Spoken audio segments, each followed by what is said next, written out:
নির্বাচনও করতাম, আপনারা হয়তো শুনছেন। আপনারা বুট না দিতে পারলে দোয়া তো করতে পারবেন।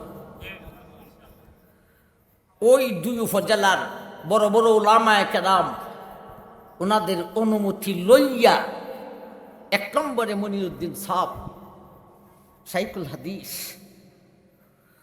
2 নম্বরে সুট্টুমা সাহেবের ছেলে হামিদনগর মাদ্রাসার মুহতামিম। ছোটো মেসাব আর বড় মেসাব এটা ইতিহাস কইলে আমরা অভিজ্ঞানের ভিতরে কি ছিলেন আপনারা আশ্চর্য হইয়া দিবেন। তারপরে চলিতাথলার ওলামাদের মুরব্বী আব্দুল খালিক চলিতাথলি হুজুর, আমার ভাইজান আকিলফুরি হুজুর তো আসেনি। অলিফুরি হুজুর থেকে অনুমতি লইতে একটু কষ্ট হয়েছে আমার। এই গাঠ ফাজিনি বড় কদিন কয়েকবার যাওয়ার পরে এরপরে বলছেন আচ্ছা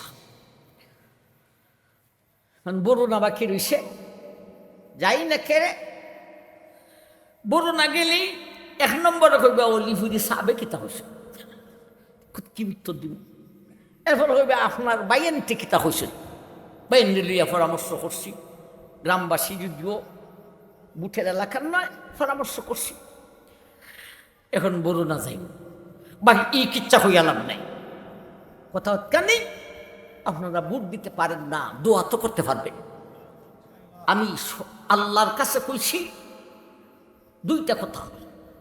একটা কথা কইছি, আল্লাহ আমি ইলেকশন করার কারণে আর এমপি হওয়ার শখে নয়, যদি এমপি হইলে আমার আখেরাতের সুখের কোনো ডিস্টার্ব হয়, এই জাতির এমপিগিরি থেকে আমাকে তোমার যে কোনো একটা উসিলা দইরা আমারে এই রোড থেকে আউট করে নামাইল।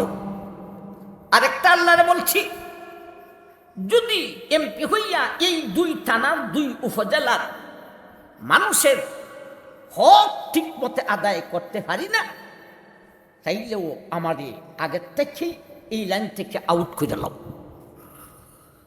সারা জীবন 35 বছর যাবত ওয়াজ করি, ফরাইতে ফরাইতে এখন বহারির কিছু অংশ ফরাই। জীবন খাটাইলেছি জান্নাত হওয়ার জন্যে এত কষ্ট, আর সে যুগে এমপি হইয়া জাহান্নামে দেখা এই জাতের এমপিগিরি আমি চাই না। শুধু কেন্দ্র থেকে ডাক আসছে, এইটাই আমারে বেকায়দাত ফেলেছে। কেন্দ্র থেকে ডাক আসে, যদি গ্রহণ না করি, আল্লাহ যদি হাসরের মাঠে জিজ্ঞাসা করেন এই ডাকটা দিনের ডাক আসছিল, গ্রহণ করলে না কেন, উত্তরটা দিব কি? আমার ভাই জান দেখ, সেই কিচ্ছা খুঁজে লাভ নাই। বলছিলাম বাংলাদেশের আবর্জনা হইল বিগফিল, বাহিরে রাষ্ট্রগুলিতে বিগফিল নাই, পাথর দিয়া বিল্ডিং তৈরি করে, আবর্জনা নাই। এই আবর্জনা দূর করে দিত। বাঙালি ধনী হয়ে গেছে বেশি, বাঙালি হার বাড়িতে বিল্ডিং নাই, বেশি ধনী হয়ে গেছে। এমনি মাদ্রাসা মসজিদের লাগে গেলে দেখাইব যে এর কাছে কিছুই নেই। আমার ভাই, পাথরের বিদেশের মতো পাথরের ব্যবস্থা করা হবে, ওখান থেকে একটা বিল্ডিং বানাবেন। এই অনার্থক কথা হয়ে লাভ নাই ভাই। বুঝলাম দুদকের বাউন্ডারিটা ফুল কতটুক, 3 ইঞ্চি না 5 ইঞ্চি না 10 ইঞ্চি? আল্লাহ রসুল বলেছেন না রে না, লাসুরাদি খুন্নারি আরবাআতু জুদুরিন কাশিফু কুল্লি জিদারিন মাসিরাতু 40 সানা। ও মার মা, দুদকের মহাপ্রাচীর যে আল্লাহ দিয়েছেন, যেই ইট বা যেই পাথর দ্বারা যা বা যেই বস্তু দ্বারা দিয়েছেন, এটা 5 ইঞ্চি নয় রে। এই ওয়ালটা 3 ইঞ্চি নয়, 5 ইঞ্চি নয়, 10 ইঞ্চি নয়। ওই ওয়ালটা যেই ইট দিয়া দিয়েছেন রে বা পাথর দিয়া দিয়েছেন, ওই ইটের এক মাথা থেকে আরেক মাথায় আসতে হলে একটা না 40টি বৎসর হাঁটতে হইব। এক ওয়াল থেকে আরেক ওয়াল, এটা বুঝছেন? না, এক ওয়াল নয়, এই মাথা থেকে এই মাথা 40 বছর লাগবে মাঝখানে হাঁটতে হবে। বুঝেন এখন দুজকের বাউন্ডারিটা কেমন। অনেক আসামি, ফাঁসির আসামি জেল থেকে বেরিয়ে যায়, এইরকম ঘটনা আপনারা ভাঙি না ভাঙেন? আমার ভাই, দুজকের বাউন্ডারি থেকে বাহির হওয়া সম্ভব নেই। নাসুরাদি কুন্নারি আরবাতু জুদুরিন কাশিফু কুল্লি জিদারিন মাসিরাতু আরবাইনা সানাম। দুজকের চতুর্দিকে মহাপ্রাচীর রে, যেই বস্তু দিয়া, যেই পাথর, যেই ইট দিয়া ওই প্রাচীর দেওয়া হয়েছে, ওই ইটের এক মাথা থেকে আরেক মাথা 40টি বৎসরের রাস্তা।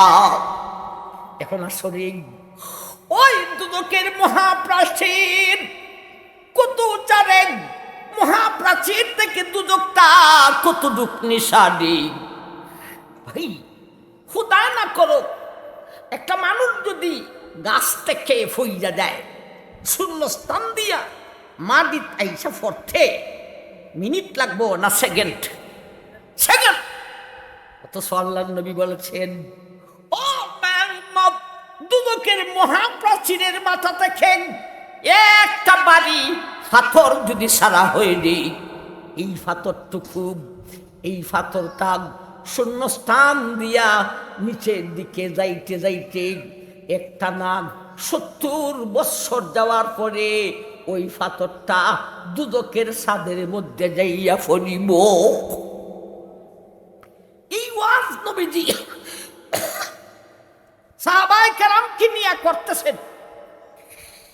আমার ভাই, আল্লাহ নবীর কাছে জানায়া দিছেন, এই মুহূর্তে এই ওয়াজটা করো।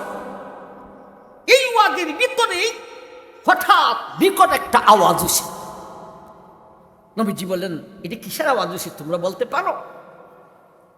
ক্বালু আল্লাহু ওয়া রাসূলুহু আ'লাম। ও আল্লাহর নবী, আপনিই তো বেশি জানেন, বলুন কিসের আওয়াজ?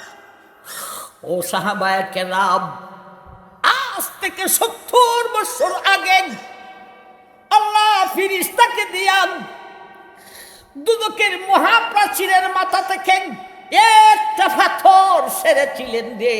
ওই পাথরটা শূন্যস্থান দিয়ে আসতে আসতে 70 বছর আসার পরে এই মুহূর্তে পাথরটা দুজকের ছাদের মধ্যে আইসা পড়েছে।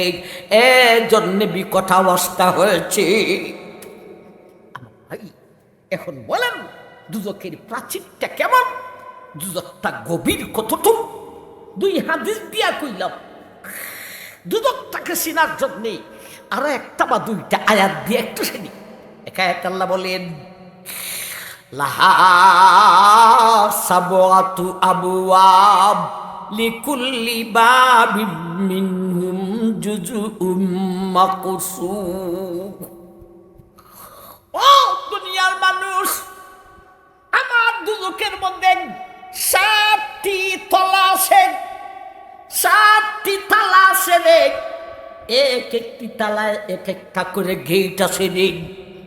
আর এক আল্লাহ বলেন দুজক সম্পর্কে, ইজা উলকু ফিহা সামিউ লাহা শাহিকাম ওয়া হিয়া তাফুর তাকাদু তামাইয়াজু মিনাল গায়জ। ও দুনিয়ার মানুষ, দুদকিরে যখন দুদকে নিক্ষেপ করা হইব, নিক্ষেপ করার পরে দুদকিরে গুসা দেখাইতে থাকব। এত গুসা দেখাইব যেন নিজের গুসায় নিজেই ফাটিয়া যাইব। এত কঠিন ভয়াবহ অবস্থা। আবার হে গুসাও দেখাই। কেমন গুসা? কেন যদি মারাত্মক গুসা উঠতে যায়, তখন কিছু না করতে পাইলে নিজের নিজেই দুসাইতে থাকে, কিলাইতে থাকে। তদ্রুপভাবে আল্লাহ বলেন দুজকিরে দুজকে দেওয়ার পরে দুজকেরই এমন গুসা উঠবে, গুসা দেখাইবে যেন নিজের গুসাই নিজেই ফাটিয়া যাবে।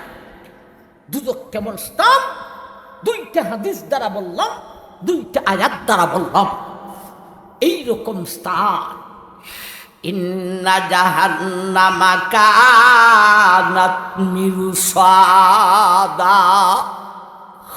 ও দুনিয়ার মানুষ, আমার মালিক দারোগা ফিরিস্তা সহ 19 জন ফিরিস্তা ওয়াত ফেতে বসা দুই জাতের আসামিকে শাস্তি দেওয়ার জন্যে।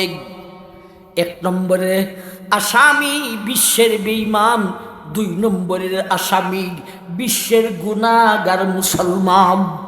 কোথায় বসা রে? দুজকের মধ্যে বসা। যেই দুজকের মহাপ্রাচীন এত ফুর, আবার এত গভীর, যেখানে সেখানে বসা নয়, বাড়িতে নয়, মাঠে নয়, জেলে নয়, রিমান্ডে নয়, আয়নার ঘরে নয়, এর চাইতে কোটি গুণ ভয়াবহ জায়গা হলো দুদক। সেই দুদকের মধ্যে এই 2 দল আসামিকে শাস্তি দেওয়ার জন্য 19 জন ফিরিস্তা ওয়াত ফেতে বসা। একবার বলুন সুবহানাল্লাহ, সুবহানাল্লাহ। একটা মিরসাদ শব্দের ব্যাখ্যা চলেছে। এখন কি নিয়ে বসা? খালি হাতে বসা না বস্ত্র নিয়ে বসা? ও ভাই, অস্ত্র নিয়ে বসা। অস্ত্রের নাম যদি বলতে যাই, ফজরের আজান হবে, অস্ত্রের নাম বলিয়া শেষ করতে পারবো না। সংক্ষিপ্ত আলোচনার জন্যে কিছুটা বলি। 1 নম্বরে দুদকের অস্ত্র হলো নার, আরবি, পরে বুঝাইনি। 2 নম্বরে মাকামি, 3 নম্বরে আগলাল, তোক, 4 নম্বরে সালাসি। এই 7টা অস্ত্র হলো শাস্তি। এরপরে সেতে কিদা লাগবে, কিদা চাইবে খুদার কাছে, খাদ্য চাইবে, এমন খাদ্য দিবেন যেই খাদ্য দিয়া সেদের কিদাও যাবে না, শান্তিও আসবে না, বরঞ্চ এই খাদ্যের কারণে কষ্ট হইব। এইরকম 4 জাতের খাদ্যের নাম বলি। 1 নম্বরে দড়ি, 2 নম্বরে গিসলিন, 3 নম্বরে জাক্কুম, 4 নম্বরে যা গুসা। বাবারি, এই খাদ্যের নাম হইল গুসাওয়ালা খাদ্য। এরপরে তরল চাইবে, তরল জাতীয় 7টা দিবেন। একটা হলো মাউন হামিম, মাউন কালমুহুল, মাউন সাদিদ, গাসাক। তাহলে খাদ্য জাতীয় 7টা, পানি জাতীয় 7টা, কয়টা হইল? 8টা। আর এর আগে 4 জাতের ওয়াসের নাম বলেছিলাম, আগে আর সাইডে কত? 12।